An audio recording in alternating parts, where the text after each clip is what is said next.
Digital Congo, la télévision numérique.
Guerre d'agression rwandaise dans l'est de la RDC. Une commission mixte Sénat-Assemblée nationale est désormais mise sur pied pour arrêter des stratégies en vue d'une sortie de crise.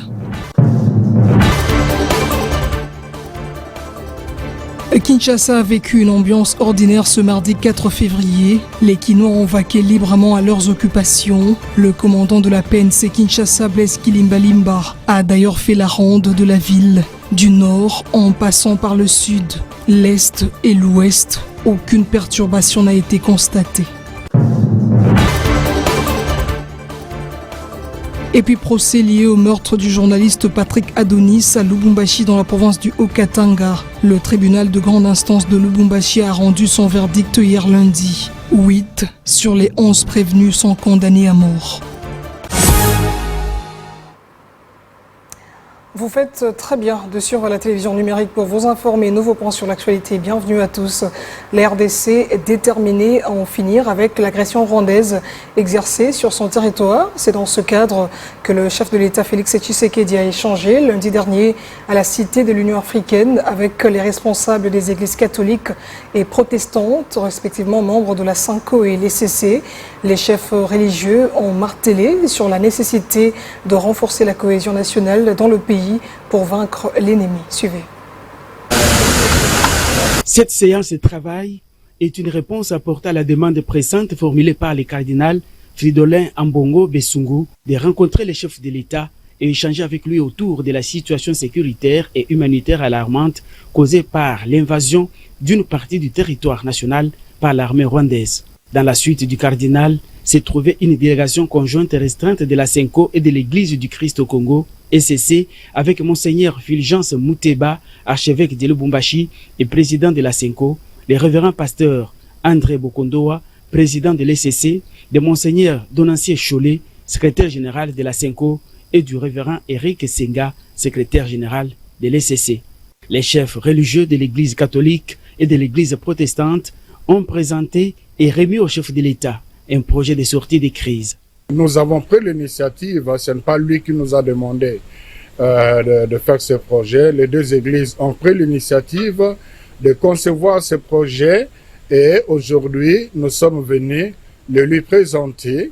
Il a reçu ça avec beaucoup d'attention, il a admiré, il a beaucoup apprécié. Les églises ont estimé qu'à cette étape des événements, il était beaucoup plus important d'amener une proposition concrète susceptible de créer un consensus national. Et ce que nous avons aimé, c'est que le chef de l'État est revenu sur deux mots-clés. Le premier, ce qu'il dit, il nous faut la cohésion nationale. Et le deuxième mot-clé, il nous faut la compréhension commune sur le défi qui pèse non seulement sur la personne de Félix Tshisekedi, mais sur le destin de notre pays. Interrogé sur les silences des princes de l'Église sur l'agression, les prélats se défendent d'être dans une posture de rapprochement des partis. Ce silence se justifie par rapport à ce que nous sommes en train de faire maintenant. Le cardinal a tout de même lancé un message de compassion à l'endroit de la population de Goma. Nous sommes troublés comme pasteurs par la situation que vivent actuellement nos frères et sœurs à l'est du pays. Nous n'arrivons pas à comprendre qu'est-ce que ces gens ont fait pour mériter un traitement aussi indigne de l'être humain et qui dure depuis pratiquement 3 décennies. Pour nous, c'est incompréhensible. Voilà pourquoi nous, comme pasteurs, tout en prenant notre responsabilité à aller vers les uns et les autres pour chercher des solutions à cette situation, nous voulons d'abord exprimer notre compassion, notre proximité et aussi notre solidarité avec nos frères et sœurs qui vivent à l'est du pays, notamment à Goma. Les chefs religieux des églises catholiques et protestantes affirment avoir été motivés par les discours du chef de l'État à la nation lancés sur la cohésion nationale. Et bien avant la tenue de cette session extraordinaire de l'Assemblée nationale et du Sénat, convoquée sur sollicitation du chef de l'État Félix Tshisekedi pour réfléchir justement sur la voie de sortie de crise face à l'occupation rwandaise dans la partie est du pays, le président de l'Assemblée nationale, Vital Kamerhe, a échangé lundi dans la soirée avec le président de la SENCO, Monseigneur Fulgence Muteba, assisté de Monseigneur Donatien Cholet, secrétaire général de la SENCO. Le président de la conférence épiscopale nationale du Congo a aussi présenté au président de la Chambre basse du Parlement le plan de sortie de crise de la SENCO intitulé Pacte social pour la paix et le bien vivre ensemble en RDC. John Zati, Jacques Caboy. À la veille de la tenue de la session extraordinaire à l'Assemblée nationale et au Sénat, convoqué sur sollicitation du chef de l'État Félix-Antoine Tshisekedi Tshilombo pour réfléchir sur la voie de sortie de crise face à l'occupation rwandaise de la partie est de la RDC, le président du Sénat va échanger avec le président de la CNCO, Monseigneur Fulgence Muteba, archevêque métropolitain de Lubumbashi, assisté de Monseigneur Cholet, secrétaire général de la CNCO. Après son entretien avec le chef de l'État la même journée, le président de la conférence épiscopale nationale du Congo a présenté aussi au président de la Chambre basse du Parlement le plan de sortie de crise de la CENCO intitulé « Pacte social pour la paix et le bien vivre ensemble ». Vital Kamerhe a exprimé sa satisfaction de voir que ce plan coïncide avec le travail attendu de la session extraordinaire qui a lieu ce mardi 4 février 2025 au Parlement. Quelques points qui devraient être soumis au débat à la plénière ont également été discutés à cet échange pour permettre l'intégration des observations de la CENCO dans la proposition finale de l'Assemblée nationale. Il faudrait bien signaler, la démarche de la CENCO vise à mettre définitivement fin à la guerre dans l'Est du pays et ramener la RDC et son peuple sur le chemin de la paix. Plan que la CENCO, a dit Fulgence Muteba, présentera aux forces vives de la République, aux acteurs politiques de l'opposition, ainsi qu'aux autres chefs d'État africains. Et dans le cadre de la recherche de la cohésion nationale, devant justement permettre aux Congolais de faire face à la guerre d'agression dont la RDC est victime, une délégation de la conférence épiscopale nationale du Congo, SENCO, et de l'église du Christ au Congo SCC, conduite par Monseigneur Donatien Cholet et le révérend Eric Senga, vous le voyez en image, a rencontré ce mardi l'opposant congolais Martin Fayulu. À l'issue de cette rencontre, le pasteur Eric Senga a parlé de la nécessité d'unir les forces vives du pays pour réfléchir et agir ensemble en vue de faire face à la crise sécuritaire persistante dans l'Est de la République démocratique du Congo. Et venons-en à la session extraordinaire tenue ce mardi 4 février au Parlement sur la situation sécuritaire dans l'Est de la RDC. D'abord à l'Assemblée nationale où le speaker de cette chambre, Vital Kamerhe, a laissé entendre qu'un pas de plus a été franchi dans l'agenda de la balkanisation.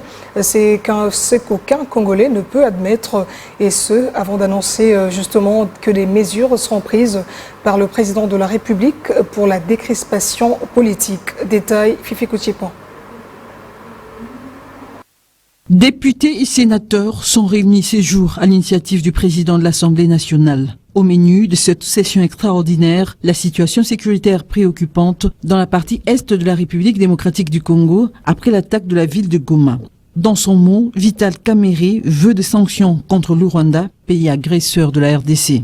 Au regard de cette situation récente, dans l'Est, tout porte à croire qu'un pas de plus a été franchi sur l'agenda de la balkanisation, ce qu'aucun Congolais ne permettra, a dit le président de la Chambre basse. Nous sommes devant un complot où on veut la balkanisation de la République démocratique du Congo.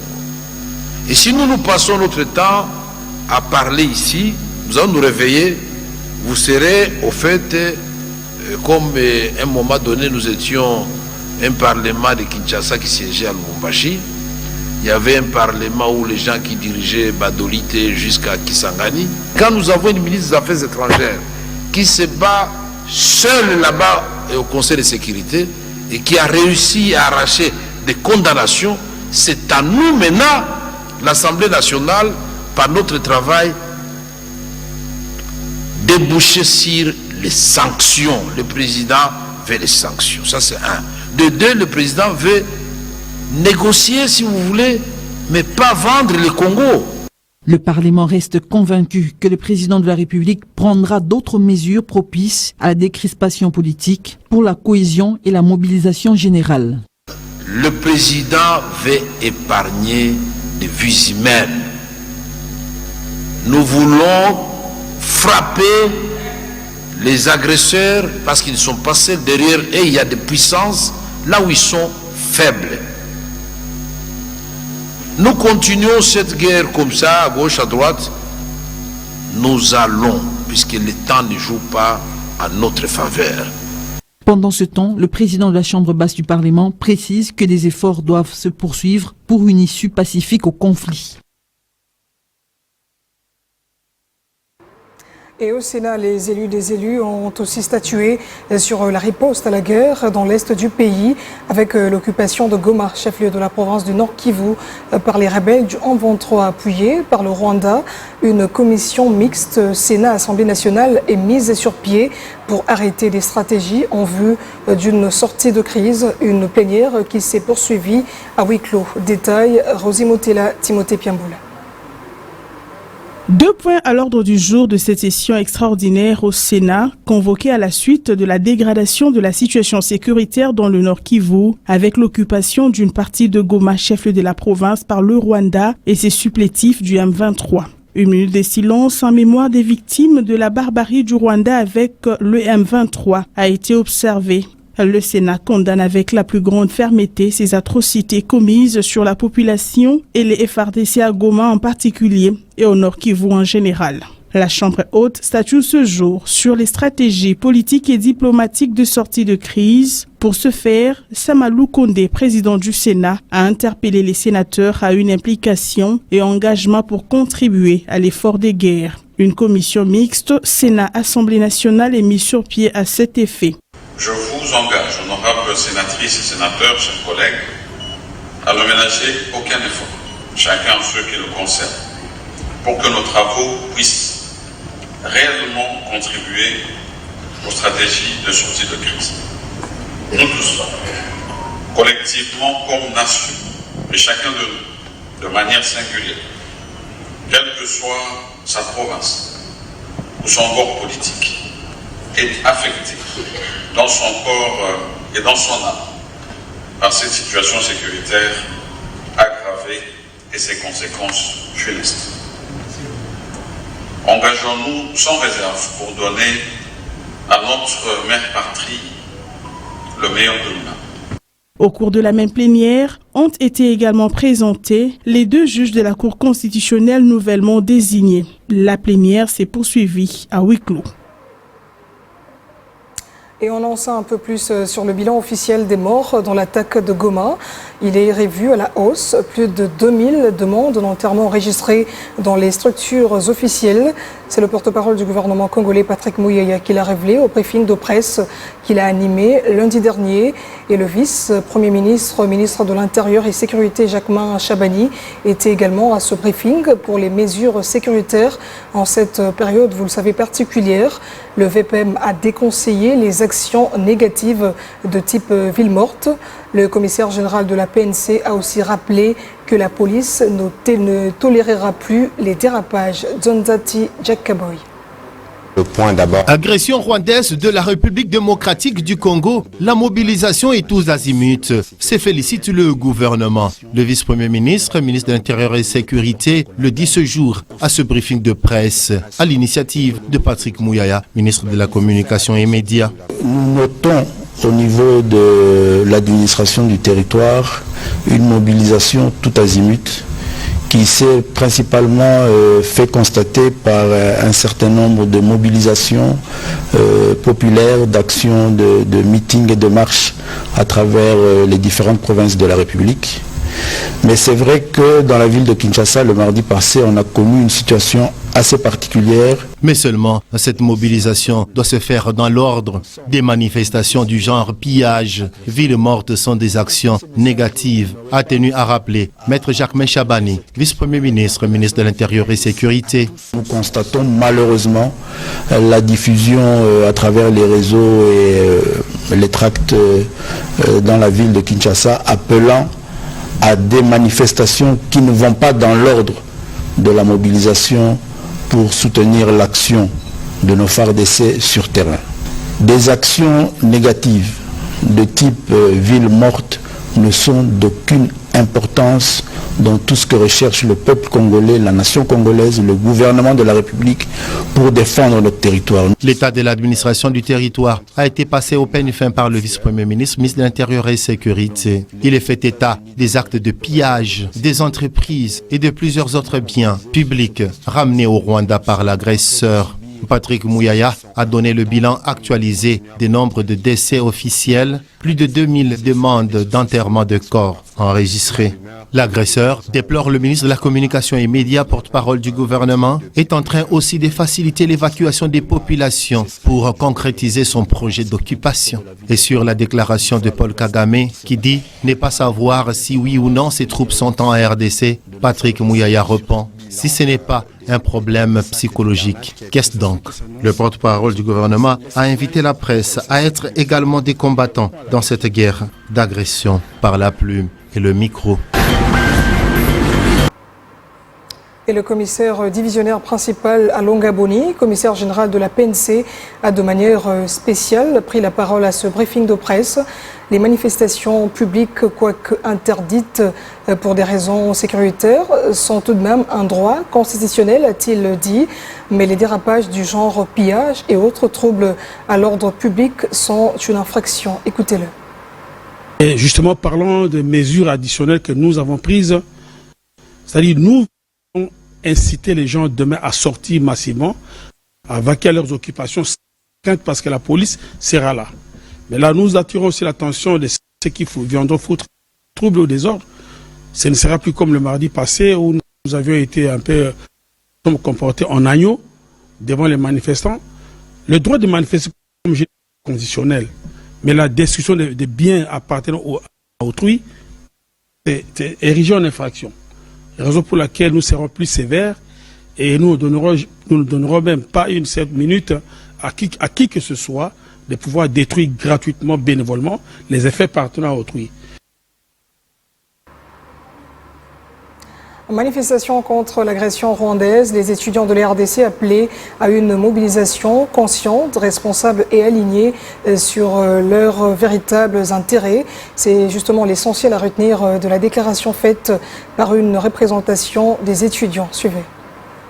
Camarades étudiants, nous sommes tous au courant du complot dont est victime notre pays avec comme premier agresseur le Rwanda. Dans le contexte actuel marqué dans une forte infiltration de la jeunesse estudiantine, nous refusons tout mouvement non encadré qui pourrait nuire à notre cause et stabilité de notre magnifique pays tant convoité. Notre mobilisation doit toujours être consciente, responsables et alignés sur nos véritables intérêts. En synergie avec notre tutelle, nous appelons tous les étudiants congolais à la vigilance et au patriotisme. En ces temps de terreur rwandaise sans précédent, nous n'allons jamais abandonner notre solidarité, l'amour de la patrie, l'amour de l'espoir et à la poursuite des efforts de la stabilité de notre pays. Vive la République démocratique du Congo, vive le ministère de l'enseignement supérieur et universitaire, vive la jeunesse estudiantine congolaise. Ils étaient tous vêtus de noir, ils tenaient en main des bougies et pancartes, signe de leur solidarité envers les forces armées nationales, les patriotes engagés dans la lutte contre l'agression rwandaise dans l'est du pays. Il s'agit des jeunes patriotes réunis au sein de plusieurs mouvements citoyens qui ont manifesté hier lundi au niveau de la première rue Limété. Ces jeunes qui dénoncent la complicité internationale réclament tout de même justice pour les victimes de la guerre que le Rwanda a imposée injustement à la République démocratique du Congo. Yvonne Amori, Bijuedi Kalema. Avec de visages tristes, habillés en noir et entourés du drapeau de la RDC, des bougies et d'affiches en main portant des inscriptions « Le Congo n'est pas à vendre » et « Stop Kagame », des jeunes Congolais des différents mouvements citoyens se sont réunis lundi pour apporter leur soutien aux forces armées de la République démocratique du Congo et aux Wazalendo qui luttent dans l'est de la République démocratique du Congo contre la guerre imposée par le Rwanda.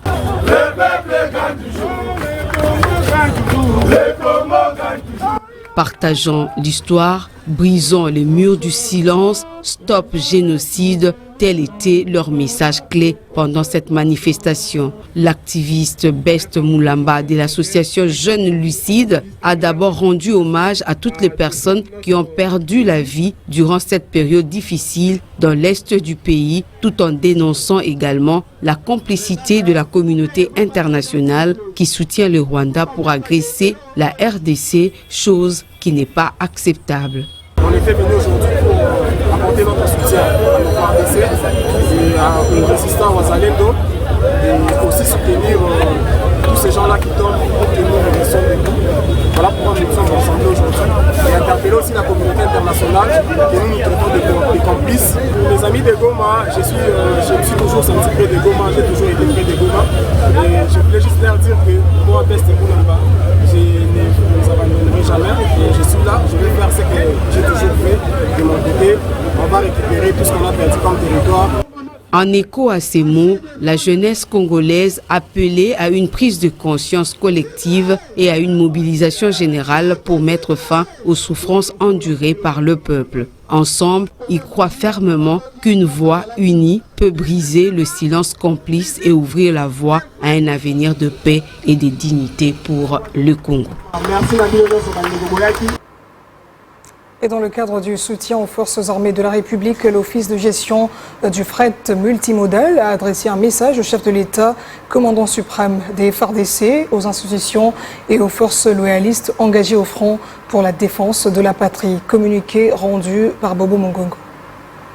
En ces moments où notre chère patrie fait face à une agression lâche perpétrée dans sa partie orientale par le président rwandais Paul Kagame et sa soldatesque d'occupation, le personnel de l'Office de gestion du fret multimodal s'est joint à ma modeste personne pour exprimer solennellement sa loyauté sans faille à son Excellence Félix Antoine Tshisekedi Tshilombo, président de la République, chef de l'État, commandant suprême des forces armées de la République démocratique du Congo et de la police nationale congolaise. Les soutiens inconditionnels de l'OGFREM s'adressent particulièrement aux guerriers de la République qui sont nos forces combattantes de sécurité et de défense de la patrie. L'OGFREM vous rassure de son accompagnement dans vos efforts empreints de patriotisme exceptionnel visant la reconquête des portions de notre territoire occupé par l'ennemi et l'instauration de l'autorité de l'État sur toute l'étendue de notre cher et beau pays. Puisse la flamme du patriotisme luire tel un buisson ardent pour raviver l'amour de chaque Congolaise et de chaque Congolais unis derrière notre chef de l'État et nos institutions. Nous vaincrons.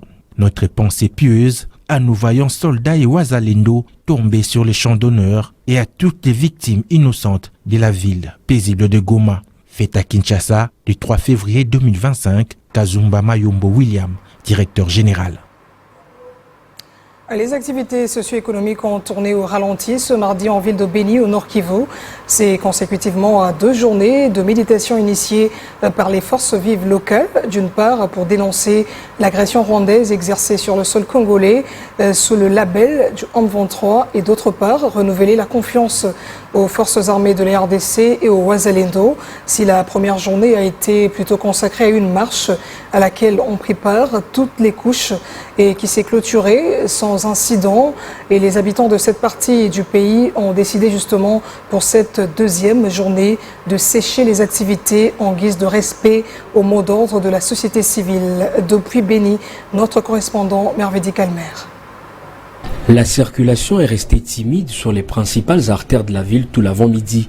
Seuls quelques conducteurs de mototaxis y étaient visibles, mais sans gilet et quelques particuliers pour des courses urgentes. Au centre commercial de Matongé, par exemple, la plupart des boutiques sont restées fermées. Interrogés à l'issue de la marche organisée la veille pour les mêmes fins, plusieurs jeunes se disent déterminés à stopper l'idée expansionniste du Rwanda par tous les moyens.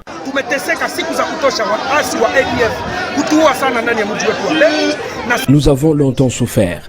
Les ADF nous exterminent à Béni et maintenant les M23 soutenus par Kagame et ceux de l'Ouganda continuent de ravir nos terres. Aujourd'hui, décidons de les frapper, sont prêts. Demandons seulement aux autorités de nous former et nous doter des armes pour frapper l'ennemi. Réitérons notre soutien aux Wazalendo et militaires qui se battent.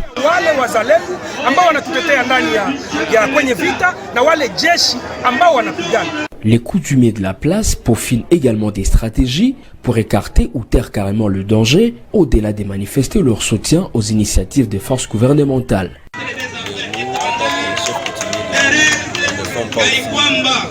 Nous, en tant que coutumiers de Béni, ne sommes pas d'accord avec ça. Voilà pourquoi nous venons ici pour répondre à l'appel du chef de l'État qui a demandé que nous puissions nous mobiliser ensemble avec la communauté pour que nous puissions bouter dehors l'ennemi qui agresse notre pays. Par ces 2 journées sans activité, les populations de la région de Béni voulaient non seulement dire non à l'agression rwandaise en RDC, soutenir les FARDC et leurs alliés Wazalendo, mais aussi compatir avec les habitants des zones occupées par les rebelles, plus particulièrement ceux des Goma, et rappeler les atrocités perpétrées par les ADF en région de Béni-Lubero depuis bientôt une décennie. Assassinat du journaliste Patrick Adonis Numbi à Lubumbashi dans la province du Haut-Katanga.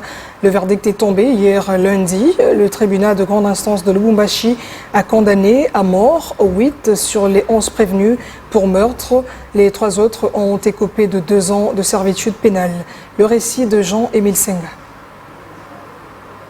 L'âme du journaliste Adonis Numbi, assassiné à Lubumbashi, peut se reposer en paix. Ces bourreaux arrêtés ont été jugés et condamnés. À l'audience de ce lundi, 8 d'entre eux sont condamnés à la peine de mort pour assassinat et association des malfaiteurs. Ces derniers vont payer des dommages et intérêts de l'ordre de $50,000 américains. Par ailleurs, 3 femmes inculpées dans cette même affaire ont été acquittées de la prévention ayant trait à l'association des malfaiteurs, mais écopent chacune 2 ans de servitude pénale pour avoir gardé les 8 malfaiteurs. À l'audience de ce lundi 3 janvier, les juges ont tour à tour convié les parties prenantes à la plaidoirie. La partie défenderesse a pour son compte appelé au rejet des préventions retenues contre le présumé auteur et assassin du journaliste Patrick Adonis Numbi. Plus loin, cette même partie a accusé le ministère public de n'avoir présenté ni armes, encore moins une autre preuve palpable pour cette condamnation. Malgré leur défense argumentée, le juge en charge de cette procédure judiciaire ont établi la culpabilité de chacun des prévenus. Le journaliste Patrick Adonis Numbi a été assassiné dans la nuit du 7 au 8 janvier 2025 au quartier Jekamine à Lubumbashi. Entre-temps, le tribunal pense que l'enterrement de sa dépouille devrait en fait avoir lieu. Et au sujet de l'agression rwandaise, justement, un sommet extraordinaire EAC SADC se tiendra ce week-end en Tanzanie. L'objectif de ce sommet extraordinaire est de tenter de renouer avec la diplomatie et parvenir à mettre fin à la guerre qui sévit dans l'est de la République démocratique du Congo. Et pour le chercheur en relations internationales, le professeur Florent Mounengue, eh bien, la RDC doit convaincre les pays de la sous-région à adhérer à sa cause. Amina Mouatia. Un sommet de tous les enjeux prévu vendredi et samedi sur l'agression de la RDC par le Rwanda. Cadre choisi, la Tanzanie. Il s'agit d'un sommet conjoint EAC SADC. Dans un communiqué rendu public lundi 3 février par le président kenyan qui assure actuellement la présidence de la communauté des États de l'Afrique de l'Est, les deux présidents, Félix Antoine Tshisekedi et Paul Kagame, prendront part pour aplanir les divergences. Pour le professeur Florent Mounengue, chercheur en relations internationales, la RDC doit savoir convaincre les pays de la sous-région ainsi que l'ensemble des participants pour adhérer à sa cause, car la diplomatie est l'art de convaincre. Pour le professeur Florent Mounengue, la RDC est sur une bonne posture, il appelle à la cohésion nationale. C'est vraiment une réunion, un sommet de tous les enjeux pour le Congo. Nous devons y sortir victorieux sur le plan diplomatique. Et c'est un bon moment parce que déjà il y a une dynamique intérieure, recherchant la cohésion nationale. C'est ce que j'avais toujours dit. La diplomatie, c'est l'art de convaincre. C'est aussi une discipline de convaincre. Alors, si vous ne convainquez pas, vous échouez. Alors, les délégués de la RDC doivent convaincre l'ensemble des participants et les amener à épouser la cause de la RDC. Le professeur Florent Mounengue salue le travail qu'a fait la ministre des Affaires étrangères au Conseil de sécurité de l'ONU qui a abouti à des condamnations directes contre le Rwanda. Ce mardi 4 février était une journée ouvrable et surtout ordinaire pour tous les Kinois.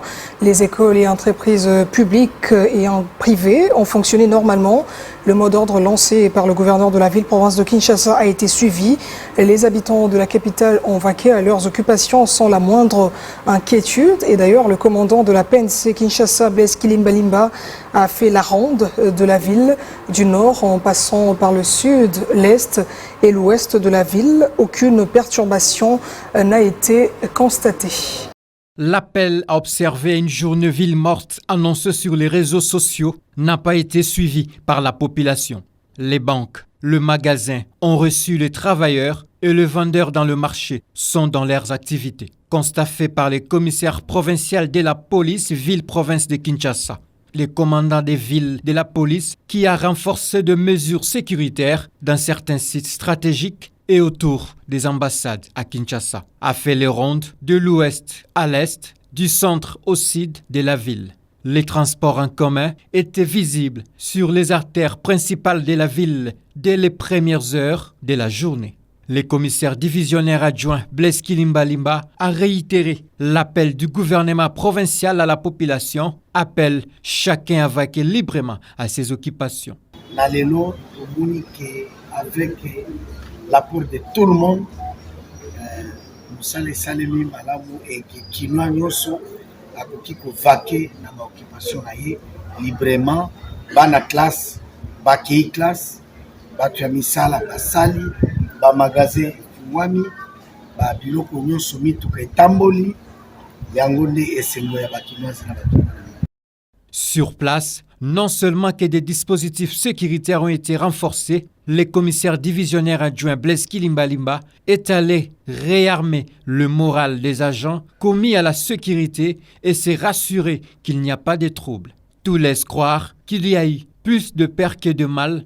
Aucune poche de tension n'a été identifiée aux abords des ambassades occidentales et du quartier général de la MONUSCO, moins encore dans des différents carrefours. Les dispositifs sécuritaires déployés par la police restent renforcés aux abords des représentations diplomatiques ainsi que sur toute l'étendue de la ville pour prévenir à toute éventualité.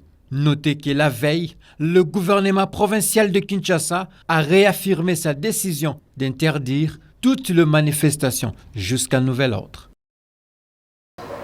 Et la voirie urbaine de Kinshasa est en pleine réhabilitation. Plusieurs travaux sont en train d'être exécutés, notamment sur l'avenue TSF dans la commune de la Gombe. Vous allez le voir en image dans le but, entre autres, de lutter contre les embouteillages et fluidifier la circulation. L'initiative est certes saluée par la population, mais elle veut à ce qu'on puisse accélérer les travaux pour ne pas perturber pendant longtemps la circulation. Yvonne Amori, Amina Mouacha.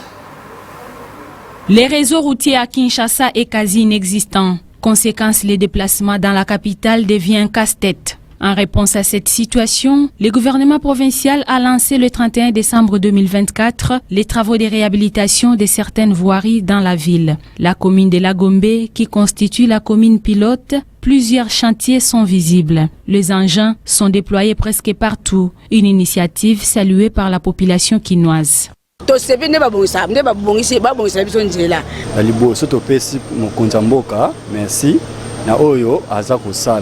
Un bémol tout de même, la lenteur dans l'exécution des travaux et aussi le fait que toutes les routes sont barrées au même moment, causant des embouteillages sur le boulevard du 30 juin.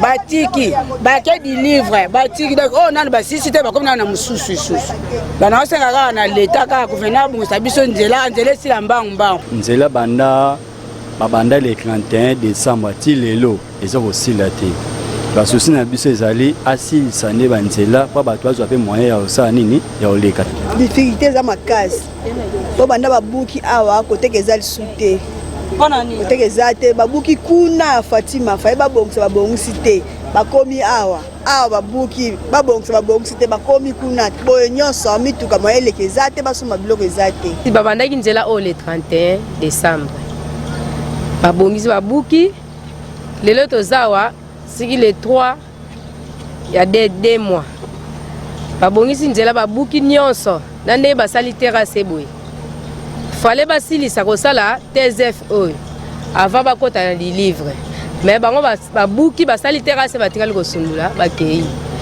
Les Quinois en appellent à une accélération des travaux pour la fluidité dans la circulation et l'amélioration du vécu quotidien. C'en est fini pour cette session d'information à toutes et tous. Merci de l'avoir suivi. L'actualité reste en continu sur nos antennes.